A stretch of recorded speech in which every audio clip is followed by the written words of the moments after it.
Bueno, señores, bienvenido al tercer episodio de The Legacy Stage. Hoy tengo el honor de sentarme con una de esas personas que representan lo que significa pensar en grande, pero con los pies en la tierra.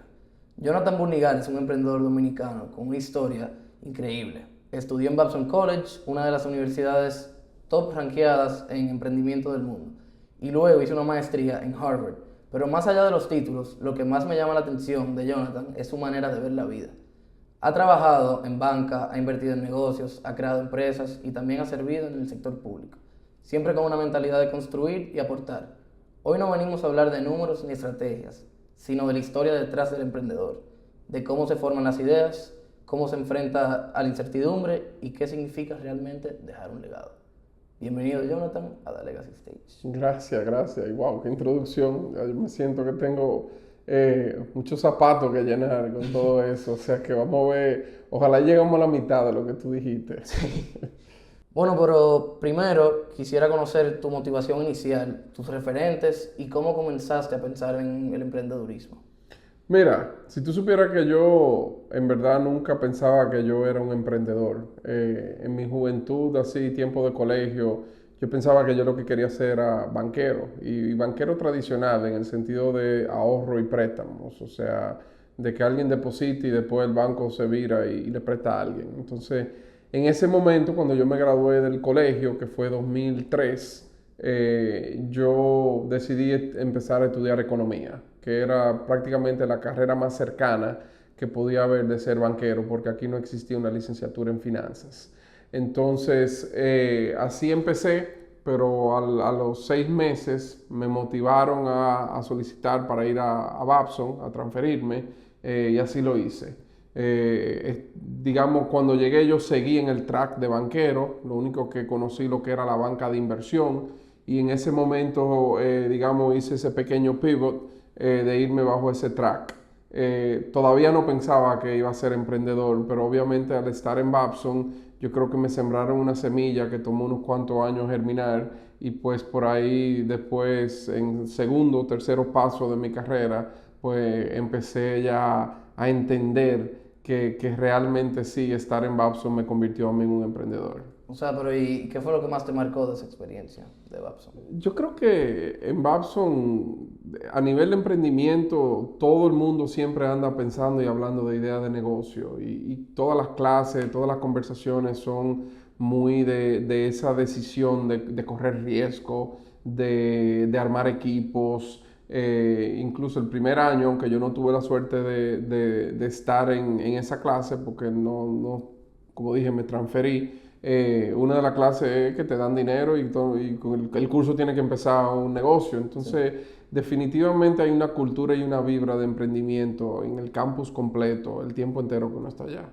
Ok, y después de Babson, sé que vino Harvard. ¿Fue justo después o No, trabajaste yo ahí? trabajé 4 años en Citi, en banca de inversión en Ajá. Nueva York, haciendo fusiones y adquisiciones, o sea, asesorías de fusiones y adquisiciones, que fue, digamos, una experiencia inigualable, el poder trabajar en Nueva York, en poder trabajar en lo que conocen como M&A, que es uno de los trabajos más difíciles de conseguir, para mí fue una segunda escuela.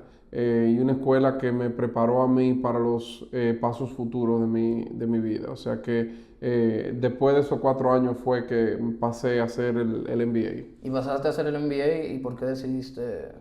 Yo pensaba que yo quería un cambio de carrera. 4 años en banca de inversión en Nueva York son bastante desgastadores.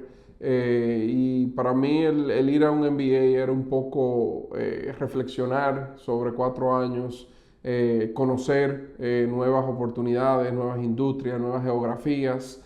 Y así fue que me encontré el modelo de Search Fund estando allá, que es lo que llaman emprendimiento por adquisición, del cual me identifiqué por completo, porque esas eran las dos cosas que, digamos, yo sentía que en ese momento me identificaban. Viniendo de Babson, la parte emprendedora, y viniendo de la banca de inversión, pues obviamente la parte de saber evaluar y ejecutar una transacción de compra o venta. Entonces, para mí eso fue un clic inmediato que me preparó a mí para lo que venía haciendo ya mis últimos 10, 12 años que han sido desenvolverme en ese espacio aquí en República Dominicana.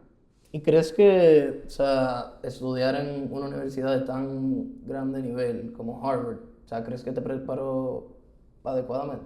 Sí, o sea, definitivamente. No creo que nada más es haber asistido a esa universidad me preparó. O sea, al final estoy en el mundo de inversión. Yo suelo decir que el valor de un inversionista es el cúmulo de sus experiencias, porque esas experiencias son las que te ayudan a identificar patrones que se traducen después en oportunidades. O sea que para mí el haber hecho el MBA en Harvard es simplemente una de esas experiencias que forman quien yo soy hoy.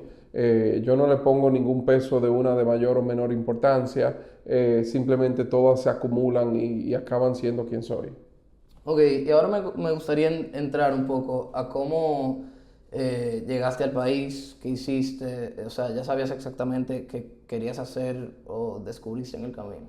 Mira, como te dije, estando en la maestría fue que conocí el modelo de emprendimiento por adquisición. Lo conocí en el segundo año y inmediatamente yo dije que esa era la forma de yo regresar a República Dominicana.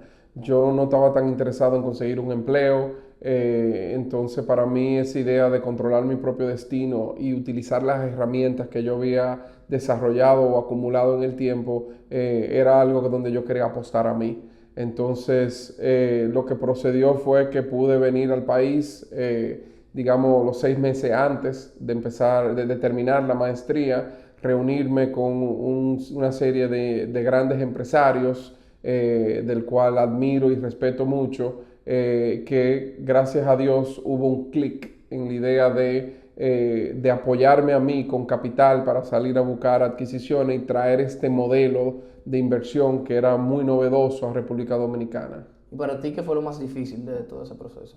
El proceso, o sea, el proceso más difícil yo creo que indudablemente es el de encontrar la oportunidad de adquisición. Mi socio Javier Tejada dice que el efectivo es el activo más abundante del mundo entero. Lo que hacen falta son oportunidades buenas para ponerlo a trabajar. Entonces, fue un periodo de 2 años antes de encontrar cuál era la adquisición correcta y de poder estructurarla para hacerla. Esos 2 años de estar buscando y buscando y buscando se caracterizan por recibir no constantemente. Te quiero comprar la compañía, no. Dame una reunión, no. Entonces, eso indudablemente lo hace un proceso bastante solitario, bastante, vamos a decir, donde tú tienes que tener piel gruesa y saber que la resiliencia del emprendedor es lo que te llevará eventualmente a llevar un proceso de búsqueda exitoso. Ok, ¿y qué consejo le darías a alguien que hoy quiere emprender en el país, pero siente que el sistema no lo ayuda? Yo creo que los emprendedores, por algo lo caracteriza, es por redefinir el sistema. Entonces, un emprendedor que dice que el sistema no lo ayuda, pues no está entendiendo cuál es su rol como emprendedor. El rol del emprendedor es disrumpir, o sea, disrupt. Y si el sistema no funciona, pues ve a ver qué tú vas a hacer para que el sistema cambie, pivotee y juegue a tu favor. Claro, ok. Ahora me gustaría entrar un poco a cómo fuiste del mundo, del sector privado al servicio público.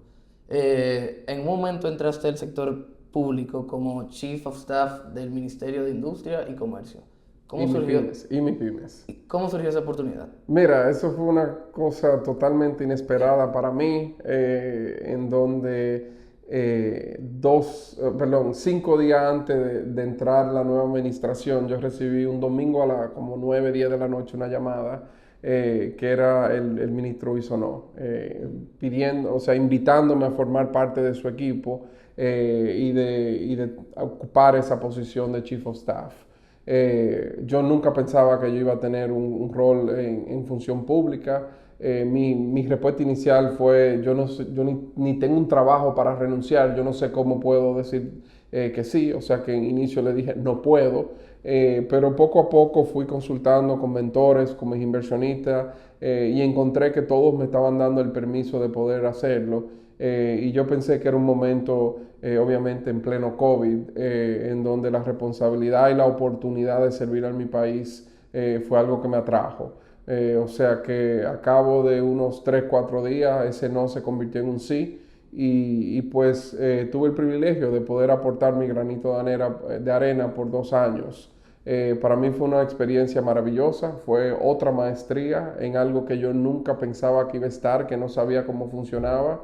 Y yo suelo decir que ahí fue el momento de verdad donde yo me di cuenta que yo era emprendedor, o sea, era un juguete nuevo en una cosa totalmente desconocida para mí, en donde yo sabía que no tenía las herramientas para poder ser exitoso, pero que yo la iría construyendo y creando en el camino. ¿Y aprendiste algo del sector público? O sea, Sí, diferente. sí, y si supiera que sí, que uno de los proyectos de más orgullo para mí fue hacer un podcast, que fue el podcast de Dominicans in Tech, A eso mismo quería entrar. en donde teníamos una meta de crear una mesa de trabajo con dominicanos en Silicon Valley o el sector de tecnología, y la forma en que decidimos identificar y conocerlos fue celebrándolos, y esa celebración se hizo a través de entrevistas con dominicanos destacados del sector, en donde conocíamos absolutamente todo de su vida y su carrera.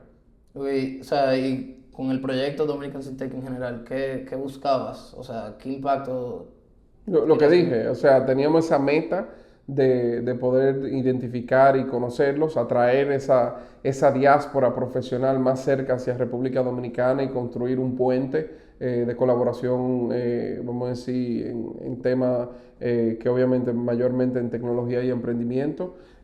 O sea que esa era de verdad la misión. Al final la estrategia fue celebrar, y el beneficio, y beneficio a mí personal, realmente fue tener nuevas amistades, que hoy yo puedo probablemente en cualquier momento llamar y para hacer cualquier pregunta a un experto en el sector de tecnología. Ya para finalizar, ¿qué te gustaría que la gente recuerde de ti dentro de 20 años? Wow, 20 años, no sé, ese no es el tipo de pregunta que yo me hago hoy, sino que quizá pienso que reflexionaré cuando tenga unos 60 años.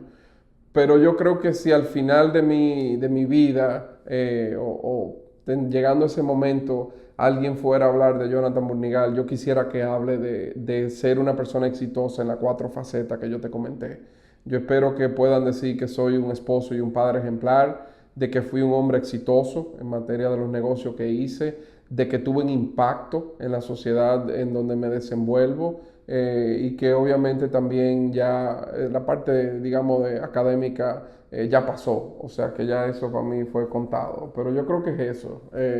Te preguntaría si tú eres fanático del deporte, especialmente la pelota. En la pelota hablan del five-tool player, que es el que puede hacer absolutamente todas las facetas, que son batear, tirar, o fildear, correr, etcétera, etcétera. Un Otani. Un Otani, o sea, wow, no quiero decir que tengo expectativa de ser un Otani, pero sí que hablen de mí de una forma holística y no nada más una sola faceta de lo que puede haber sido mi vida aquí en la tierra.